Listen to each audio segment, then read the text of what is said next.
Oui, tu es Jésus, tu es mon bouclier, ma force, le roc sur qui j'ai fondé ma vie. Toi seul est le désir de mon cœur et je vis pour t'adorer.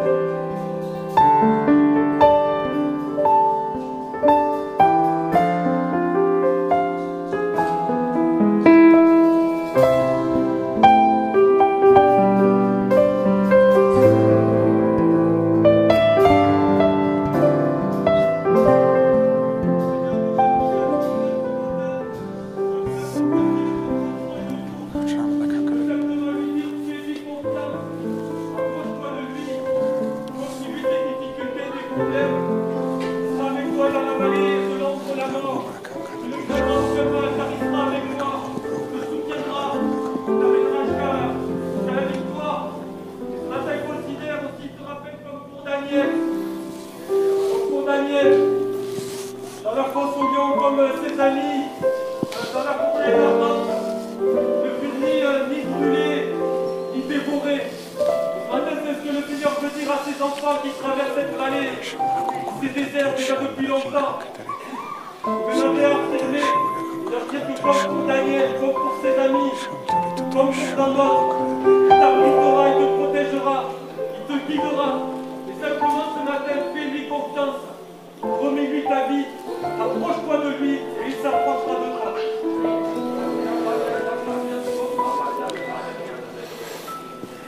Alléluia, Jésus. C'est vrai que notre désir, Seigneur, en venant encore ce matin, c'est de nous rapprocher de toi, Seigneur. De nous laisser toucher par ta présence, par ton amour, Seigneur, par ta bonté, Seigneur. Alors oui, Seigneur, ce matin, Seigneur, tu nous libères. Tu libères nos âmes, Seigneur, mon Dieu. Tu libères nos cœurs, Seigneur, mon Dieu, à te louer, à t'adorer, Seigneur. Tu nous disposes, Seigneur, à être ces vases, Seigneur, destinés à être remplis de ta présence, Seigneur. Ce matin, nous tournons vers toi, Seigneur. Nous nous abandonnons entre tes mains, Seigneur. Demandons vraiment, Seigneur, que ta grâce, ton esprit vienne encore nous toucher, Seigneur. Merci pour ces moments que nous avons passés dans ta louange, Seigneur. Ces moments où nous nous sommes exprimés, Seigneur. Exprimés toute notre reconnaissance, notre amour pour toi, Seigneur. Que ce matin, Seigneur, mon Dieu, ton esprit puisse continuer son œuvre. Passer dans les rangs, Seigneur. Toucher chacun d'entre nous, Seigneur. Et au travers de tout ce que tu as pour chacun, Seigneur, que nous puissions sortir de ce lieu édifié, grandi, enrichi en toi. Que toute la gloire, la louange soit à toi, Père. Dans le beau nom de Jésus. Amen. Gloire à Dieu. Voilà, bonjour à tous. Vous allez bien? Oui, votre voisin va bien? Vous lui avez demandé un petit coup de tête pour lui dire si ça va? Bienvenue aussi à tous ceux qui nous rejoignent par Internet. On est heureux de vous avoir avec nous ce matin encore. Le texte que je voudrais aborder avec vous ce matin, je l'avais déjà la semaine passée, mais vous savez, des fois quand on prépare un texte ou quand on prépare une prédication, il y a un pasteur me disait, il y a des moments où il suffit de ramasser, le fruit est tombé sur le sol, c'est mûr, et puis il y a des moments où il faut aller le chercher, c'est plus compliqué. Et la semaine passée, il n'y avait rien qui me parlait vraiment, j'avais le texte, mais il n'y a rien qui sortait, et je suis parti sur le psaume 23, comme vous vous en souvenez si vous étiez là. Et je suis revenu sur la première étude et continué à prier, à chercher la face de Dieu. Et là, vraiment, les choses sont sorties. Alors, je vous l'apporte ce matin. Et j'aimerais partager un petit peu avec vous sur ce texte cette histoire qu'on appelle les 10 lépreux. Vous la connaissez certainement, cette histoire où 10 lépreux sont guéris par Jésus. Et qu'est-ce qui se passe après? Il y en a un seul qui revient. Alors j'aimerais regarder ce texte, on va le trouver en Luc 17, versets 11 à 19. J'aimerais le partager avec vous, le lire, et on va en sortir de 3 enseignements pour notre propre vie. Et bien, simplement se dire, Seigneur, tu as des beaux projets pour nous. J'ai intitulé cette prédication « Libérés de la lèpre ». Jésus est en route vers Jérusalem, il va assister à la Pâque et dans quelques jours, quelques heures, on va dire, il va être arrêté, crucifié et il va ressusciter. Mais avant d'arriver à Jérusalem, il croise ces 10 lépreux. Luc 17, verset 11 nous dit ceci. Jésus, se rendant à Jérusalem, passait entre la Samarie et la Galilée. Comme il entrait dans un village, 10 lépreux vinrent à sa rencontre, se tenant à distance. Ils élevèrent la voix et dirent « Jésus, Maître, aie pitié de nous !» Dès qu'il les eut vus, il leur dit « Allez vous montrer au sacrificateur. » Et pendant qu'ils y allaient, il arriva qu'ils furent guéris. L'un d'eux, se voyant guéri, revint sur ses pas, glorifiant Dieu à haute voix. Il tomba sur sa face aux pieds de Jésus et lui rendit grâce. C'était un Samaritain. Jésus, prenant la parole, dit « Les 10 n'ont-ils pas été guéris? Et les 9 autres, où sont-ils? Ne s'est-il trouvé que cet étranger pour revenir et donner gloire à Dieu? » Puis il lui dit « Lève-toi, va, ta foi t'a sauvé. » Je l'ai déjà dit parce que lorsque j'ai prêché sur Naaman, mais lorsqu'on parle de la lèpre dans la Bible, c'est certainement pas la lèpre comme on la connaît. La lèpre comme on la connaît, pour ceux qui sont dans le médical, c'est ce qu'on appelle la lèpre d'Hansen. Pourquoi c'est pas la lèpre d'Hansen, la lèpre comme on la connaît, ou ces images qu'on peut voir à la télévision qui sont vraiment saisissantes? Parce que l'une des caractéristiques, par exemple, de la lèpre d'Hansen, c'est que vous allez avoir des engourdissements, puisque les nerfs sont touchés les uns après les autres, et tout compte fait, vous allez commencer à avoir des engourdissements. Et en aucun cas, on parle de ce symptôme-là dans la Bible. Mais bien plus, on parle de la lèpre dans la Bible comme quelque chose qui commence par une petite tache. Et puis, on s'aperçoit aussi que la lèpre dans la Bible peut guérir sans traitement. Donc, ce n'est pas la lèpre telle qu'on la connaît, parce que la lèpre telle qu'on la connaît, elle ne guérit pas sans traitement. Tout compte fait, ce qu'on peut appeler lèpre, et ce qu'on a traduit, et comprenez, c'est là où je veux en venir, on a traduit ce mot par lèpre parce qu'on ne savait pas quelle maladie ça fait allusion, c'est manifestement une maladie de peau, je dirais, qui est contagieuse, certes, et qui grandit ou qui remplit le corps, enfin bref, voilà, qui recouvre le corps. La lèpre dans la Bible, elle a plusieurs particularités, ou en tout cas, elle a des conséquences sur la personne qui le porte, enfin qui l'a, c'est qu'elle le rend impur. La personne qui est atteinte de lèpre dans la Bible devient impure. Elle ne peut plus avoir de communion avec Dieu, elle ne peut plus rentrer dans son temple, elle ne peut plus apporter de sacrifice, elle est mise en dehors de la communauté de foi et d'adoration envers l'Éternel. Le lépreux était aussi quelqu'un qui était empêché de s'approcher de qui que ce soit. Il avait cette obligation de se mettre à l'écart. Mettre à l'écart de sa famille et les gens qu'il croisait. D'ailleurs, vous le voyez, hein, dans le passage qu'on a lu, ils sont loin, ils restent à distance de Jésus. Et quand ils avançaient dans un endroit, ils devaient crier « Impur, impur !» pour que les gens sachent qu'il y avait un lépreux et s'écarter. Vous imaginez? D'accord? Imaginez juste vous balader à Pau en centre-ville comme ça. Ce que je veux juste vous montrer, c'est le traumatisme que ça peut créer. Quand du jour au lendemain, vous n'avez plus accès au temple, vous n'avez plus accès à votre famille, vos amis, de vie sociale dans les villages, que vous devez vous-même dire l'état ou manifester votre état de santé. Ok? Je ne sais pas s'il y a des choses, des fois des maladies qu'on n'a pas envie de mettre sur la voie publique, mais eux, ils ont été obligés. Ils sont exclus du monde, ils doivent vivre à l'extérieur des villages, ils n'ont plus de place dans la société. Je dirais que le lépreux subissait 3 peines. La première, dans son corps. Physiquement, il était atteint et on sait quand on est malade de quelque chose, c'est compliqué à gérer. La deuxième, c'est socialement. Il était mis en dehors de toute la société, il n'avait plus part à rien, il ne pouvait plus travailler, plus de famille. D'ailleurs, on le voit, les lépreux se regroupent entre eux. Et ils forment un groupe là de 10 qu'on rencontre, que Jésus rencontre. Et la troisième chose, c'est qu'ils ne pouvaient plus vivre leur foi comme ils le désiraient. Donc une triple peine, sanction, maladie, l'exclusion et ne plus possibilité de vivre sa foi. Maintenant, revenons à notre passage. Il y a quelque chose qui m'a vraiment frappé dans un deuxième temps, mais je vais vous le partager en premier. C'est la manière dont les choses se sont faites. Jésus donc va à Jérusalem, puis à un moment, alors qu'il est entouré de ses disciples, il entend « Jésus, aie pitié de nous ». La première chose que je me suis dit, mais c'est bien rare les gens qui ne connaissent pas Jésus qui l'appellent Jésus. D'habitude, c'est maître, c'est rabouni. Imaginez-vous, vous baladez dans la rue, puis quelqu'un crie votre prénom dans la rue. Vous vous retournez, sûr d'être quelqu'un que vous connaissez, vous ne le connaissez pas. Parce que c'est à peu près ce qui se passe là. Jésus ne les connaît pas. Alors, soit ils avaient entendu parler de lui, soit ils le connaissaient parce qu'ils l'avaient vu, ou je ne sais quoi. Mais tout compte fait, ils arrivent avec une certaine connaissance de Jésus, on ne sait pas trop laquelle. Peut-être même qu'ils avaient entendu parler que Jésus avait guéri un lépreux. Luc 5, les versets 12 à 16, il est dit que Jésus va guérir un lépreux. Et peut-être qu'ils avaient l'espérance que ce serait pareil pour eux. En tout cas, on le sent dans ce qu'ils disent, il y a un cri du désespoir. Parfois, nous arrivons dans des réunions et même dans des moments personnels avec Dieu, avec des cris de désespoir. Avec des moments où ça ne va pas, où il y a quelque chose qui ne va pas. Ici, on voit les lépreux, tout ce qui leur tombait dessus. Mais des fois, ça peut être juste ta vie spirituelle qui ne va pas. Il y a comme un cri de désespoir. Seigneur, je suis vide, ça ne va pas, je suis fatigué, je suis épuisé, j'en peux plus. D'autres fois, ça va être parce que tu as des problèmes avec des gens autour de toi, que ce soit dans ton travail ou familial, et il y a ce cri de désespoir.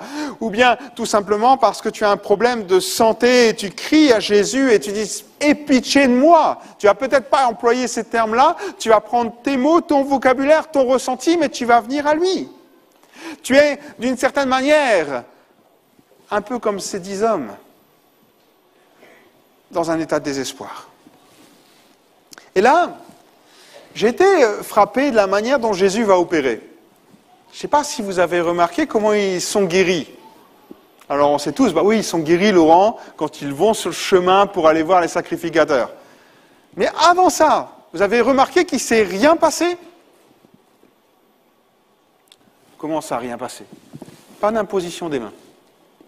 Aucune imposition des mains. Jésus ne les touche même pas. Alors vous allez dire, mais c'est normal, Laurent, c'est des lépreux. Et pourtant, Luc 5, verset 13, quand il y a l'autre lépreux, qu'est-ce qui se passe? Il est dit, Jésus étendit la main, le toucha et dit, je le veux, sois pur. Mais ces 10-là, il ne les touche pas. Il n'y a même pas une prière, même pas une allusion à une guérison quelconque. Même pas un « je le veux, sois pur », comme il l'a fait pour le premier lépreux. Rien. Il y a, et je pense que ça c'est le pire pour nous, même pas de guérison instantanée. Je relis Luc 5, verset 13, la première guérison de lèpre de Jésus dans l'évangile de Luc. Jésus étendit les mains, le toucha et dit « je le veux, sois pur ». Aussitôt la lèpre le quitta. La première expérience de guérison de lèpre, elle est là, elle est claire, imposition des mains, prière, guérison.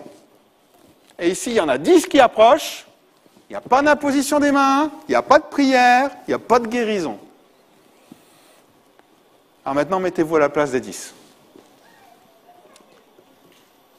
Ça fait bizarre quand même. Mais il y a quand même quelque chose, il y a quand même une directive.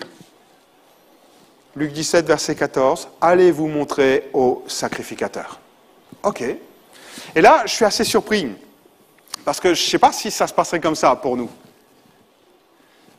Pas d'imposition des mains, pas de prière, pas de guérison, allez vous montrer au sacrificateur. Alors déjà, comprendre pourquoi aller se montrer au sacrificateur. Parce qu'il n'y avait que les prêtres qui pouvaient affirmer ou déclarer qu'une personne était lépreuse ou guérie de sa lèpre, c'est-à-dire devenue pure. Il n'y avait que eux qui pouvaient le faire. C'est un peu comme si aujourd'hui vous étiez malade et Dieu vous guérissait et qu'on vous disait tu vas voir le médecin, c'est lui qui va confirmer ta guérison, officialiser ta guérison. C'est à peu près le même principe. Et là, ils ont juste cette directive. Mais ce qui me surprend aussi, c'est que les lépreux, alors à mon avis, ça ne devait pas être des Français. Ils ne posent pas de questions. Ils disent rien. Il n'y a aucune question. Ils n'ont pas l'air surpris, il n'y a pas de contestation, il n'y a rien. Ils ne cherchent même pas à en savoir davantage. Rien. Waouh.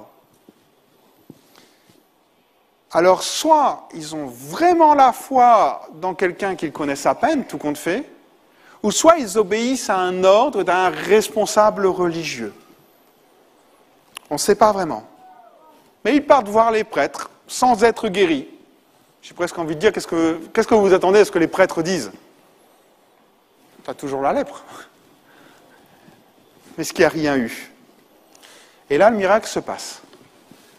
Il se passe en chemin. Il est dit, toujours au verset 14, Luc 17, verset 14, « Et pendant qu'ils y allaient, il arriva qu'ils furent guéris. » En chemin, ils commencent à voir, à sentir qu'il y a quelque chose qui se passe. J'ai envie de vous dire, et c'est peut-être la première chose dans ce texte qui est intéressante, c'est un peu la leçon de Naaman. Ce que j'appelle la leçon de Naaman, c'est qu'on a tous une idée sur la manière dont Dieu doit agir dans nos vies pour que le miracle prenne place. On pense tous que Dieu doit passer par là. Si un jour vous venez à l'église et qu'il n'y a pas, on ne parle pas sur le thème que vous souffrez, vous dites je ne peux pas être guéri, c'est pas maintenant, ce sera dimanche d'après. Si on parle de guérison mais qu'il n'y a pas d'imposition des mains ou même peut-être même pas de prière, vous dites non, je ne peux pas être guéri. On a des fois ces préjugés, cette manière, ces idées reçues. Dieu doit agir comme ça, comme ça, comme ça. Imposition des mains, prière, guérison instantanée. Combien d'entre vous n'ont pas déjà été perturbés par cette démarche et se sont dit, mais au final, j'ai rien ressenti, j'ai rien vécu, on n'a pas parlé sur ça, alors je vais rien recevoir. Mais si tu pars déjà avec cet a priori, tu recevras rien, ça c'est sûr. Combien d'entre nous, lorsqu'on vient à la position des mains, on s'attend à être guéri à l'instant même et pas une semaine ou 15 jours ou 3 semaines après? Et pourtant, ces lépreux étaient prêts à aller plus loin et à voir une guérison prendre place. La leçon de Naaman, c'est tout simplement que nous pensons toujours, nous choisissons, nous pensons que Dieu doit procéder d'une certaine manière pour guérir, pour obtenir notre guérison. Et tout compte fait, l'important, c'est pas le moment, je vais vous dire honnêtement, c'est pas le moment où ils sont guéris. C'est pas important, ça. Le vrai moment, c'est celui où ils ont rencontré Jésus. Et sans ce moment-là, ils n'auraient pas pu être guéris. Et c'est la même chose pour nous. Des fois, on vient dans des réunions, on va dans une réunion de maison, ou même on a un culte personnel, et puis on n'imagine pas que ce que l'on est en train de vivre à cet instant-là va apporter une victoire, peut-être dans les jours, dans les semaines et dans les mois à venir. Mais la victoire, on l'a pris parce qu'on est venu dans sa présence. Ne partons pas avec des idées préconçues de schéma type de la manière dont Dieu doit agir. Notre seul objectif devra toujours être de venir à Jésus, de lui exprimer le fond de notre cœur et de lui demander d'agir. Ça, c'est la première chose que je voulais dire, c'est que ça passe les stéréotypes, que ça passe les choses et qu'on doit s'attendre à Dieu et que vraiment notre objectif, ça doit être de nous approcher de lui. La deuxième chose que je voudrais remarquer avec vous, et on le retrouve un petit peu plus loin, je vous ai dit, 10 lépreux qui viennent et un seul qui revient vers Jésus. Luc 17, verset 18. Jésus dira... Ne s'est-il trouvé que cet étranger pour revenir et donner gloire à Dieu? Parce qu'en fait, c'est le Samaritain. C'est un lépreux d'origine samaritaine qui revient vers lui. On peut imaginer facilement sur la route les 10 qui voient leur peau changer, qui se sentent la guérison prendre place, peut-être des douleurs qui s'en vont. Ils voient chez l'autre, en regardant son visage, que ses marques s'en aillent ou je ne sais pas. Voilà. Mais qu'est-ce qui se passe à ce moment-là? Dans leur tête, c'est « Ok, on va aller se monter au prêtre qui va confirmer qu'on est guéri », mais il y a aussi autre chose, c'est ce sentiment de liberté. Ils vont pouvoir retrouver la vie qu'ils avaient avant. retrouver leur famille, retrouver peut-être leur travail, retrouver leurs amis, leur village, retourner au temple adorer, apporter des sacrifices. Ils vont retrouver leur liberté. On peut supposer aisément qu'ils ont repris le cours de leur vie. Simplement, ok, on est guéri, le prêtre confirme notre guérison, maintenant on retourne et le premier objectif c'est bien sûr de revoir la famille, les gens qui sont là, et dire regarde comment j'ai été guéri. Et pourtant il y en a un 10e qui revient. Et lui il revient pas n'importe comment quoi. Il est marqué qu'il glorifie Dieu à voix haute, et puis hop, il avance, et l'Éternel est bon, l'Éternel est grand, et il revient à Jésus. Il est débordant de reconnaissance. C'est ce que Jésus dira. Ce retour démontre qu'il y a eu un changement en lui. Il partait dans une direction, il a changé de direction et il est revenu vers Jésus. Ça s'appelle une conversion, ça s'appelle une repentance. Il y a eu un changement dans son comportement. Ce qui est surprenant, c'est la réponse que Jésus fait sur lui, enfin l'affirmation qu'il fait, Luc 17, verset 19. « Lève-toi, va, ta foi t'a sauvé. » Ta foi t'a sauvé, ça suggère que les 10 ont été guéris, mais que lui a eu quelque chose de plus en revenant à Jésus.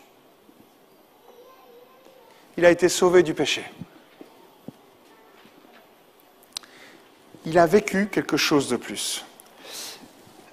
Je vous apprendrai peut-être rien en vous disant que la lèpre est le symbole du péché. Comme le feu, celui du Saint-Esprit. La lèpre est pour le corps, tout compte fait, ce que le péché est pour l'âme. Il nous ronge, il nous rend impurs, il nous ruine dans notre relation avec Dieu. Ça commence par une petite chose. Je me souviens de cette histoire, pour illustrer cela. C'est un jour un homme qui a une tour. Et il doit partir et il demande à un jeune homme de garder sa tour. Alors il dit voilà, je vais partir, je ne sais pas combien de temps je reviendrai, dans combien de temps je reviendrai, mais je veux que tu gardes ma tour, voilà, il y a de la nourriture à profusion, tu n'ouvres à personne, tu ne laisses rien rentrer, ni personne dans ma tour. Et puis, les premières semaines et mois passent, le maître est toujours pas rentré, et le gardien est là dans sa tour, il regarde, il voit personne, il descend, enfin bref, il fait sa petite vie dans sa tour, mais le temps est long, Alors qu'un soir, il est là, et c'est l'hiver, il fait froid, il entend frapper à la porte. Puis là, il regarde, vous savez, il ouvre l'espèce de Judas, il voit rien. Puis il ouvre la porte, et puis là, il voit un petit lézard. C'est une histoire, hein, je ne vous ai jamais dit que c'était vrai. Et le petit lézard, il est là, il est tout tremblant, et puis il dit, écoute, j'ai tellement froid, est-ce que tu peux juste me laisser rentrer? Je rentre 5 minutes, pas plus que 5 minutes. Je rentre, je me réchauffe et je m'en vais. Le gardien hésite, et puis il dit, ok, allez, rentre. Puis hop, il discute 5 minutes. Et au bout de 5 minutes, chrono, le petit lézard dit, écoute, merci de m'avoir accueilli, je me suis bien réchauffé, je m'en vais. Puis bon, le gardien, mince, c'était quand même agréable cette compagnie, ça fait tellement longtemps que je n'ai pas vu quelqu'un. Et puis, vous savez ce qui se passe le lendemain soir? On frappe à la porte. Et alors qu'on frappe à la porte, c'est qui? C'est le petit lézard. Puis le petit lézard, il dit, allez, je rentre juste 10 minutes. Je vais vous mentir, hein? Puis il rentre, il discute, voilà, et puis vous comprenez bien que le soir d'après il revient, et puis c'est 20 minutes, et puis il y a une demi-heure, 1 heure, et tout doucement, et puis le gardien est content, il a un peu de compagnie, ça se passe bien, le petit lézard n'a jamais rien fait, voilà, c'est super, et puis ça lui fait de la compagnie, ils discutent bien ensemble, ils s'entendent bien ensemble. Et un jour, le petit lézard, il reste dormir. Et quand le gardien se réveille le lendemain matin, le petit lézard n'est plus un petit lézard, c'est un dragon qui ne peut plus sortir de la tour. C'est un peu pareil avec le péché. Le péché rentre subtilement, tout doucement, petit à petit, comme la lèpre, une petite tache qui apparaît, qu'on laisse. Puis après tout, allez, ça satisfait notre chair. Allez, puis de 10 minutes, on passe à 20, 30, jusqu'à un moment où il est tellement grand en nous, tellement gros en nous, qu'il ne peut plus sortir de notre cœur. C'est exactement la même chose. Comme la lèpre, le péché commence par une petite tache. À nous de faire attention à ces petites taches pour ne pas les laisser rentrer dans notre vie. Comme la lèpre, le péché est contagieux, il contamine les gens autour de nous. Comme la lèpre, le péché nous rend impurs aux yeux de Dieu et il nous éloigne de Dieu. Plusieurs fois dans la Bible, le péché est puni par la lèpre. L'une des situations peut-être que vous connaissez le plus, c'est celle de la sœur de Moïse. Lorsqu'elle décide de se révolter contre Moïse et contre Dieu. Nombre 12, verset 10, il est dit « La nuée se retira de dessus la tente et voici Marie était frappée d'une lèpre blanche comme la neige. Aaron se tourna vers Marie et voici elle avait la lèpre. » Ou bien encore le roi Osias qui décide de faire brûler de l'encens sur l'autel des parfums. Et là aussi, il n'a pas le droit de faire ça. C'est les prêtres, c'est réservé aux prêtres, aux sacrificateurs, mais pas au roi. Et il est dit, 2 Chroniques 26, verset 16, « Mais lorsqu'il fut puissant, son cœur s'éleva pour le perdre. Il pécha contre l'Éternel son Dieu. Il entra dans le temple de l'Éternel pour brûler des parfums sur l'autel des parfums. » Et le verset 19, « La colère s'empara d'Ozias, qui tenait un encensoir à la main. Et comme il s'irritait contre les sacrificateurs, la lèpre éclata sur son front en présence des sacrificateurs dans la maison de l'Éternel, près de l'autel des parfums. » La lèpre est au corps ce que le péché est à l'âme. Mais si je devais poser une question, c'est quoi le péché ? Alors on aurait peut-être tous une définition qui serait à peu près la bonne, je pense. Si on regarde l'étymologie du mot, c'est l'image de manquer, je l'ai entendu, une cible, d'échouer, de se montrer incapable d'atteindre son but, ou de respecter la norme. Là, vous commencez à voir où on veut en venir, de respecter la norme.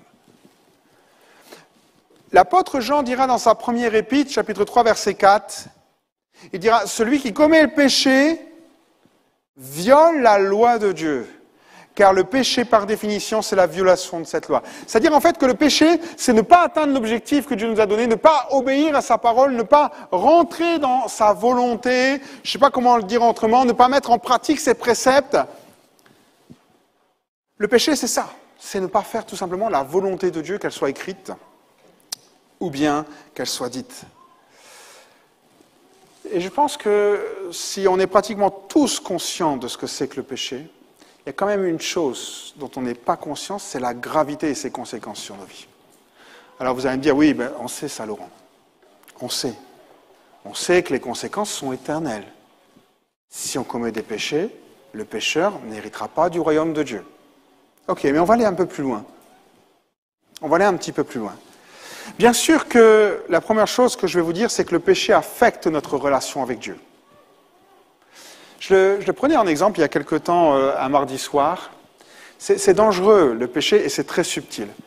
Parce qu'on n'a pas le sentiment, quand on fait un péché, que notre relation est vraiment affectée avec Dieu. On dit, la Bible nous le dit, mais voilà, est-ce que mon ressenti, et j'entends des fois des gens dire, « Ah non, moi je vis bien avec Dieu. » Ok. Alors laissez-moi vous prendre une illustration. Il y a quelque temps, vous allez dire que je fais beaucoup de jardinage, mais il y a quelque temps, donc au début du printemps, je me suis mis à couper des branches. Ok? Jusque-là, tout va bien. Et vous savez ce qu'on observe quand on coupe une branche au printemps? C'est 15 jours, 3 semaines après, elle bourgeonne. 15 jours, 3 semaines après, elle bourgeonne. Pourtant, elle n'est plus sur l'arbre. Hein. Ce que je veux vous dire par là, c'est que la sève continue à faire son travail, continue à avoir des bourgeons, mais je vais vous dire une chose, il n'y aura jamais de fruits sur cette branche. Et les bourgeons vont mourir. Et c'est ça l'illusion qu'on peut avoir. On peut croire que parce qu'on a coupé notre relation avec Dieu et qu'on voit quelques bourgeons apparaître, que tout va bien, qu'on est toujours bien avec Dieu. C'est faux, frères et sœurs. C'est faux, c'est un mensonge. C'est juste le bourgeon qui reste parce qu'il y a encore un peu de sève, parce que c'est le printemps, parce que c'était en train de monter et que c'est plus lent qu'une autoroute. Mais ça s'arrête là. Il n'y a rien de plus. On n'ira pas plus loin. Et c'est une illusion qu'on peut se faire de croire que tout compte fait, je peux continuer à vivre ça parce que je vois quelques bourgeons. Tu verras que très vite les bourgeons vont dépérir et que tu es occupé de te mentir à toi-même. Cette transgression de la loi de Dieu affecte notre relation avec Dieu. C'est la première chose qu'on constate dans Genèse. Lorsque Adam et Ève vont pécher, qu'est-ce qui se passe? Leur communion avec Dieu est rompue. Vous savez, je vais aller un petit peu plus loin, peut-être, je le dis souvent, on n'est pas là pour pratiquer la Bible. Vous m'avez déjà entendu le dire, on est là pour vivre la Bible. C'est deux choses différentes. Parce que pratiquer, c'est voir un ensemble de lois, un code civil ou un code religieux, et on doit connaître toutes les lois, et on les met en pratique sans en comprendre même l'essence, l'origine, le pourquoi, sans en saisir la substance. Pour moi, la Bible, c'est un livre qui nous révèle la personne de Dieu. Il nous révèle son amour, sa beauté, sa bienveillance, sa joie. Voilà, le fruit de l'esprit, mais il nous révèle aussi sa justice, sa sainteté. On voit les choses qui le mettent en colère, qu'il n'apprécie pas, et il y a de bonnes raisons, ce n'est pas une colère purement charnelle, si je peux dire ça comme ça. La Bible n'est pas un ensemble de lois et préceptes à observer, elle révèle le caractère de Dieu. Si vous regardez Jésus, et j'en parlais en plus ce matin avec mon épouse, si vous regardez Jésus, et vous le regardez tout au long des évangiles, vous allez vous apercevoir qu'il y a plein de moments, les pharisiens lui tombent dessus, disent « T'observes pas la loi ». Le meilleur exemple, c'est la femme adultère. C'est marqué noir sur blanc dans l'Ancien Testament, si une femme est prise en état d'adultère, qu'est-ce qu'on fait? D'accord. Heureusement qu'on est plus dans l'Ancien Testament. Mais pourquoi Jésus, il n'a pas observé? Pourquoi pas? Après tout, quand il dit que celui qui n'a jamais péché prenne la première pierre, il aurait pu l'apprendre. Pourquoi il ne l'a pas fait? Pourquoi il n'a pas appliqué la loi? Et ce n'est pas le seul endroit, il y en a plein d'autres. Hein. Pourquoi? Parce que pour Jésus, ce qu'il voulait faire comprendre aux gens, c'est qu'on n'est pas dans un esprit légaliste. L'important, c'est de simplement se laisser remplir de Dieu au travers de la parole de Dieu et d'agir comme lui, il aurait agi. En gros, ce qu'il a voulu nous faire comprendre, c'est qu'il voulait que la pensée de Dieu soit dans cette affaire-là. Cette femme découvre l'amour de Dieu, oui, le pardon de Dieu, mais quand il lui dit « va et ne pêche plus », c'est aussi lui montrer que Dieu désapprouve ce qu'elle a fait. Il est dans cette dimension où tout simplement la Bible, la pensée, la volonté de Dieu doit devenir pour le chrétien une seconde nature. On doit faire ce qui est dedans, on doit le faire naturellement, pas par obligation, pas parce qu'on doit le connaître, ça doit devenir quelque chose de naturel. Aimer les gens, ça doit devenir naturel. Avoir de la compassion, ça doit devenir naturel. S'écarter du péché, ça doit devenir quelque chose de naturel. Parce que c'est la nature de Dieu, c'est le Saint-Esprit en nous qui va commencer à faire son travail. Et c'est sûr que nous, notre difficulté, c'est que d'un côté, on a le désir de la chair, ce qui nous plaît bien, ce qui est là, ce qu'on a appris, et puis d'un autre côté, on a le désir de l'esprit. Ou tout simplement, là aussi, on sait qu'on veut plaire à Dieu, et des fois, c'est vrai que ce n'est pas évident. Je dirais que lorsque nous lisons la Bible, invitons juste Jésus, par son Saint-Esprit, à nous remplir de sa personne, afin que nous vivions la parole, que ce ne soit pas juste à certains moments de notre journée, que ce ne soit pas juste dans certains domaines, mais qu'on dise, Seigneur, moi je veux te refléter tout le temps. Je veux aimer tout le temps. Je veux me tenir droit tout le temps. Alors il y a du travail avec chacun d'entre nous, hein. Je crois qu'on est tous à la même enseigne. Mais si on n'aspire pas à ces choses-là, si on ne commence pas à aspirer, ça ne se passera jamais dans notre vie. Donc ça doit devenir une deuxième nature que de vivre la parole de Dieu. Pourquoi? Parce que le péché affecte notre relation avec Dieu. Mais maintenant, permettez-moi d'aller un petit peu plus loin par rapport au péché. Et ça, je pense qu'on n'en a pas du tout, mais alors pas du tout conscience des conséquences du péché sur le monde qui nous environne et la manière dont les choses se sont faites. Si je vous dis que le péché, c'est un acte de révolte, de rébellion, d'opposition à l'égard de Dieu. Chaque fois que nous péchons, frères et sœurs, chaque fois que nous manquons le but, que nous ne nous conformons pas, nous rentrons dans une opposition à Dieu. On n'a pas conscience parce que nous, on se prend plus comme un enfant sur qui on doit recevoir une tape sur les mains parce qu'on a fait quelque chose de mal. Mais non, parce que celui qui est à l'origine du péché, c'est celui qui est opposé à Dieu. À chaque fois que nous rentrons dans cette dimension-là, inconsciemment, malheureusement, nous rentrons dans ses plans à lui. Le péché, quelqu'un disait, le péché dans son intention la plus profonde n'est rien d'autre que la haine de Dieu qui animera l'Antéchrist. Je le répète peut-être ?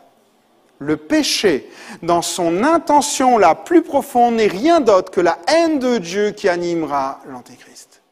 Et lorsque nous venons à pécher consciemment, inconsciemment aussi, on nourrit ce dessein-là. On nourrit ces choses-là. Matthieu 24, versets 12 et 13, Jésus dira en parlant de la fin des temps, parce que le mal, ici comprenez le mal, c'est anomia, ce qui signifie sans loi. Littéralement sans loi. Comprenez, le péché, c'est suivre la parole de Dieu. Là, sans loi, le mal, ok ? Ne cessera de croître. L'amour du plus grand nombre se refroidira, mais celui qui tiendra bon jusqu'au bout sera sauvé. Le péché va grandir. On le voit. Les plus anciens ici, quand ils comparent la génération dans laquelle ils ont grandi, la génération qu'ils vivent aujourd'hui, voient la différence. Et ça, j'ai l'impression, excusez-moi de dire ça, que c'est exponentiel.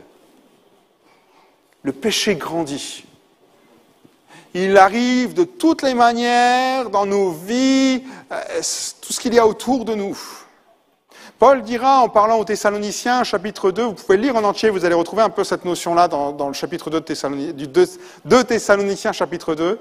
Et là, je vous lis juste le verset 3. « Que personne ne vous séduise d'aucune manière, car il faut que l'apostasie soit arrivée auparavant et qu'on ait vu paraître l'homme de péché, le fils de la perdition.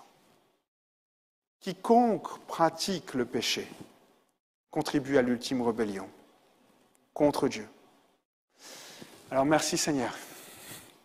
Comme je dis, en tant que chrétien, on n'est pas dans cet acte volontaire, mais on doit quand même en prendre conscience. On doit prendre conscience que ce qu'on fait, ça va directement dans le camp de l'ennemi. Ça sert directement, je vais le dire autrement, ça sert directement les desseins de l'ennemi. Merci Seigneur parce que lorsqu'on reconnaît nos erreurs, nos péchés, qu'on les confesse, la Bible dit qu'il est juste et fidèle pour les pardonner. Après, il nous appartient la décision de changer notre comportement. Ça s'appelle la repentance. On change notre comportement à l'égard de ce qu'on a vécu. J'ai mal parlé, ok, j'arrête. J'ai volé, ok, j'arrête. J'ai eu des mauvaises pensées, ok, j'arrête. C'est ça. Je demande pardon au Seigneur pour ce que j'ai fait. Et je ne servirai jamais les plans de l'ennemi. Au contraire. Cet homme, le 9e lépreux qui est là, Jésus lui dit « Ta foi t'a sauvé ». Donc on l'a compris, hein, c'est la foi qui l'a sauvé par rapport au péché.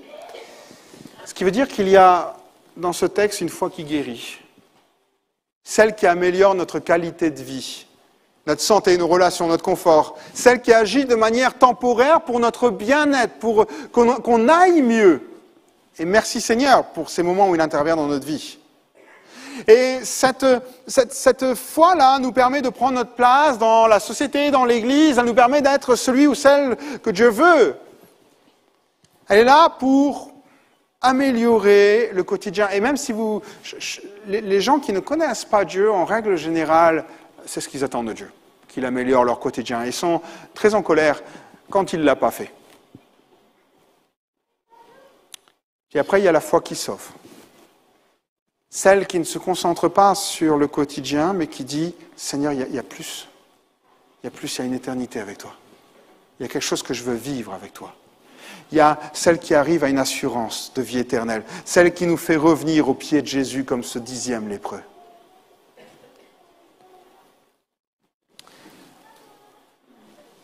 Elle est la foi qui ouvre l'accès au ciel, qui nous permet de venir dans la présence de Dieu, qui nous permet d'avancer, qui nous permet de dire, Seigneur, je ne suis pas parfait, mais j'ai besoin de ta grâce, ton Saint-Esprit pour changer.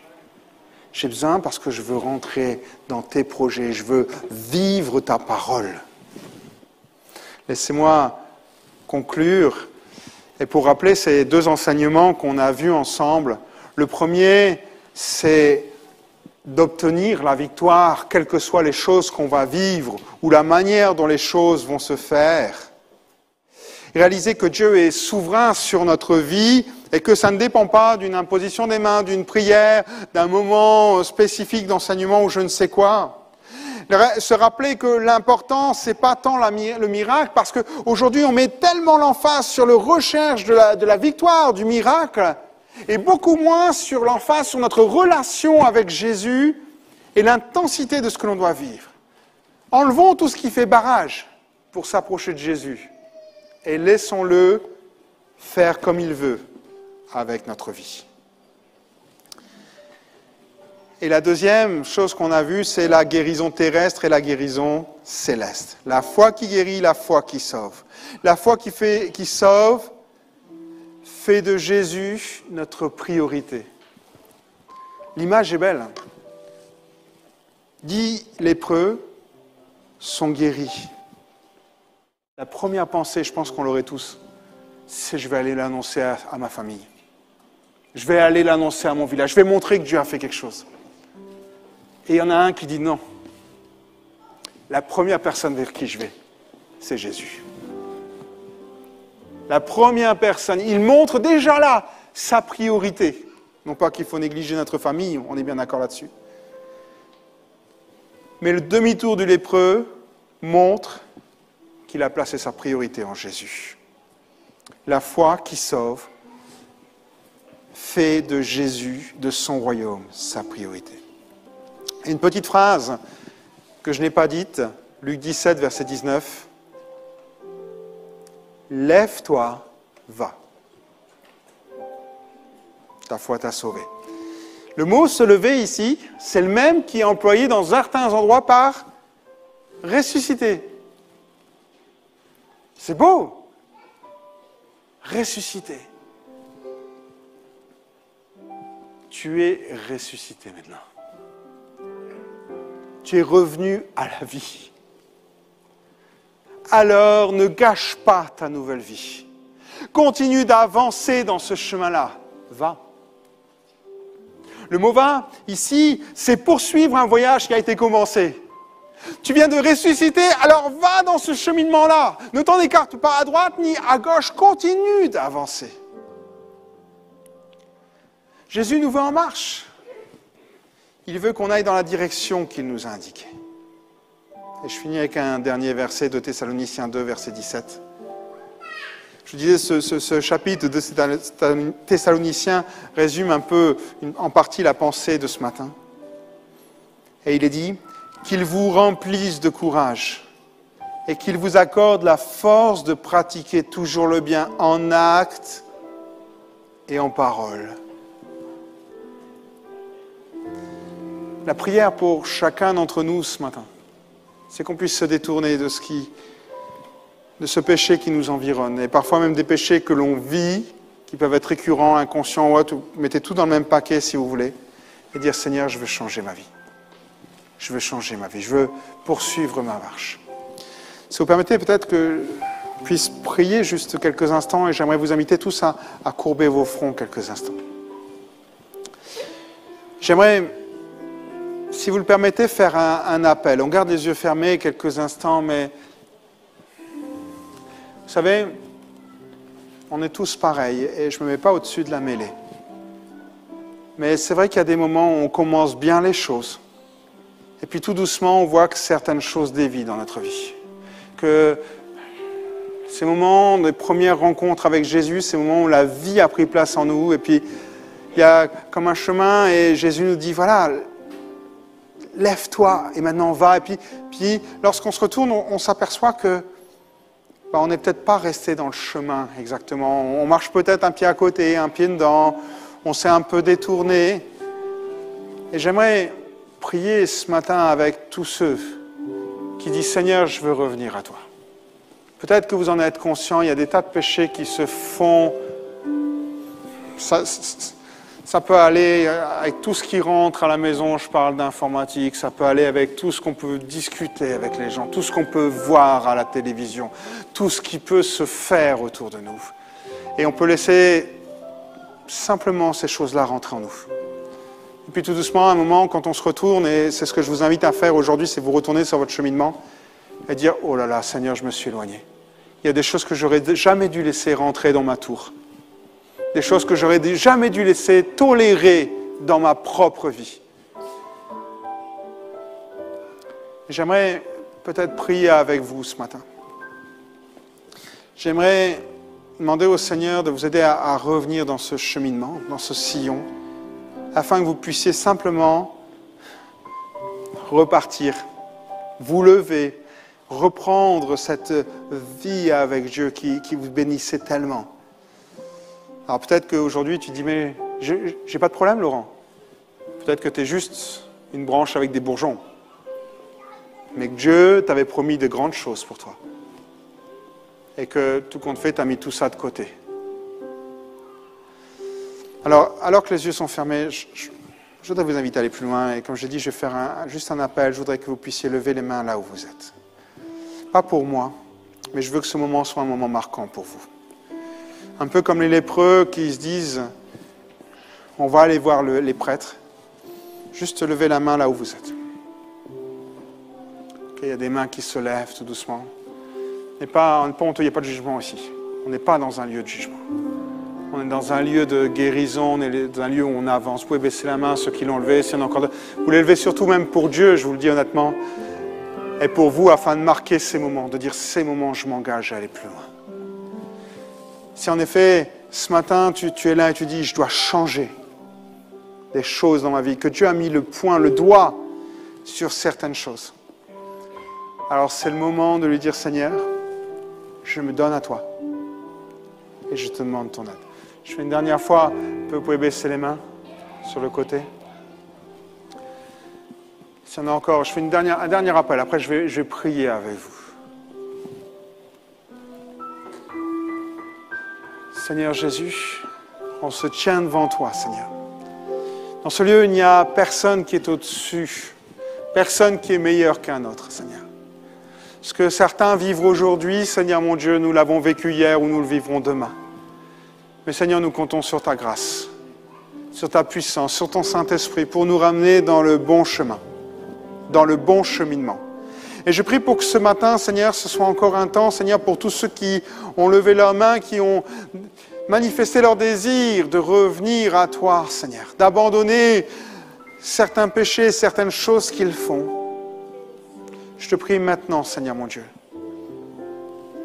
de pardonner, mais surtout de permettre à ce que ton Saint-Esprit les aide à rester dans le chemin, Seigneur. Je te prie pour une guérison de leur lèpre, Seigneur. Je te prie parce que je sais que tu es capable d'agir bien plus qu'on ne l'imagine. Alors merci. Merci ce matin, Seigneur, pour tout ce que tu accomplis. Merci parce que chaque personne qui est dans ce lieu ressort de ce lieu grandi, enrichi. Et tous ensemble, nous avons envie d'aller plus loin avec toi, Seigneur. Alors sois loué, sois exalté, sois glorifié, Père. Que toute notre louange, notre adoration, nos remerciements, nos actions de grâce, que tout cela monte vers toi. Car tu es le Dieu vivant et vrai. Merci d'environner chacun de ta présence et de nous aider, Seigneur, à avancer avec toi, Seigneur. Que nous puissions garder sur nos cœurs cette phrase « Lève-toi et va, ta foi t'a sauvé ». Alléluia, gloire à Dieu. Amen.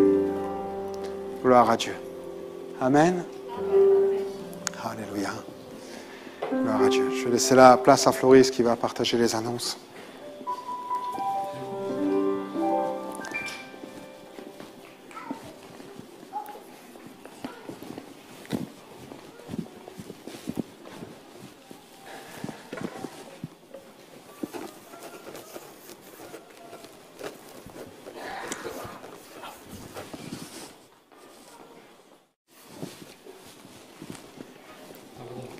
Bonjour à tous. On était bien dans la présence de Dieu. On était bien dans ces moments où on se laisse porter par ces temps qui nous font du bien. Merci Seigneur parce que eh bien, il est présent au milieu de nous. Et qu'est-ce que ça fait du bien. On vient dans ce lieu parfois eh bien, chargé de diverses difficultés, fardeaux. Eh bien, lorsqu'on repart, eh bien, Dieu nous montre l'amour qu'il a pour nous et combien ça fait du bien de se sentir aimé, de se sentir aussi pardonné et que le Seigneur puisse nous donner ces paroles. Va, ta foi t'a sauvé. Merci Seigneur. Amen. Il y en aura donc aussi 2 autres qui seront en off. Donc je vous demanderai d'être patient quelques minutes. Voici pour les premières, donc qui concernent la vie de l'Église. Chaque dimanche matin, nous avons le culte donc à 10h30. Et il est retransmis aussi à 10h55 sur Internet, sur YouTube, Facebook. Et nous avons aussi en audio sur Internet, sur SoundCloud, toutes les prédications que vous pouvez retrouver sur ce site. Il y a les clubs des enfants à 10h30, reprise en présentiel. Alors là, c'était les vacances. Donc. Et il y aura la reprise pour tous les enfants le 25 avril. Les mardis. Mardi, il y a donc ce mardi-là, de 12h30 à 13h30, il y a donc une réunion spéciale hommes qui se fait sur Zoom, toujours pareil, avec le même lien qu'on vous envoie. Un temps de prière, monsieur, sachant que les dames ont le leur de leur côté, ont leur réunion aussi, mais c'est bien aussi de pouvoir partager ces réunions entre hommes, de pouvoir prendre du temps à prier et aussi à partager la parole de Dieu. Donc il y aura cette réunion-là, ce mardi-là, à 20h, qui est animée par Manuel Stempfer. Il y a aussi à 20h, 21h, sur Zoom, toujours pareil, réunion d'enseignement, qui elle est régulière, c'est chaque semaine. Il y a ensuite donc le programme de l'Église, je ne me trompe pas, voilà. Avec donc le mercredi les ailes de la foi à 18h30 sur Zoom, réunion sur Zoom pour l'église d'Oloron à 20h. Il y a aussi réunion de jeunes vendredi et c'est en général tous les 15 jours. Donc là la prochaine c'est des petits groupes WhatsApp.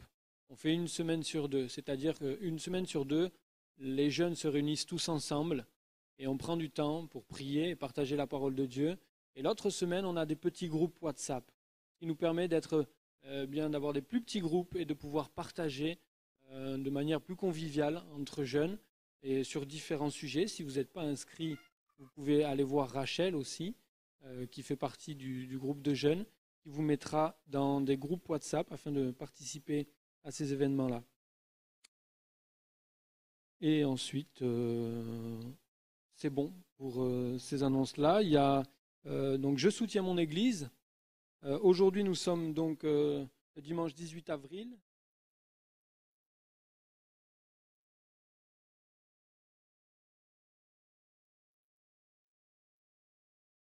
Vous avez donc à la sortie de l'église un tronc qui se trouve sur votre gauche.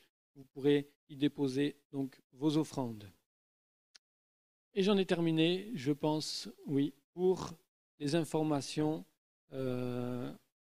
pour l'église. Donc, restez 2 secondes avec moi.